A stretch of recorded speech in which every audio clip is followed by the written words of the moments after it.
Good evening मंडळी. घरात आपण जेव्हा एकट्या असतो तेव्हा बऱ्याचशा मैत्रिणींचा ठरलेला मेनू असतो तो म्हणजे मॅगी. आज अहो जेवायला घरी नव्हते आणि मुलंही ट्युशनला गेली होती.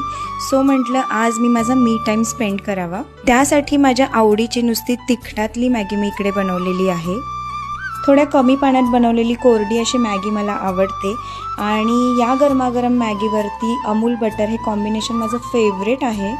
आम्ही रोज संध्याकाळी लवकर जेवतो आणि तशाच पद्धतीने आजही 6:30 वाजलेले आहेत आणि मी जेवायला एकटीच असल्यामुळे मी मॅगीचा बेत केलेला आहे. गरमागरम मॅगीचा फडशा पाडल्यानंतर वेळ येते ती फक्कड अशा चहाची. आज घरी एकटीच होते तर म्हटलं की चहासुद्धा स्वतःच्या आवडीचा भरपूर असा मलाई मार्के करावा. मग काय कपमध्ये घरात दुधावरची होती नव्हती तेवढी साय काढून घेतली आणि त्यावरती गाळला असा गरमागरम फक्कड चहा.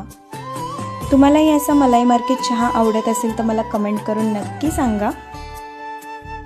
चहा पिल्यानंतर इकडे एका माझ्या मैत्रिणीचं हळदी कुंकू होतं तर त्यासाठी मी रेडी होत आहे आणि अशी सिंपल सोबर साडी मी हळदी कुंकवासाठी नेसलेली होती. तुम्हाला आजचा माझा लूक आवडला असेल तर व्हिडिओला लाईक नक्की करा. पुन्हा एकदा भेटूया अशा छानशा व्हिडिओमध्ये. तोपर्यंत बाय बाय.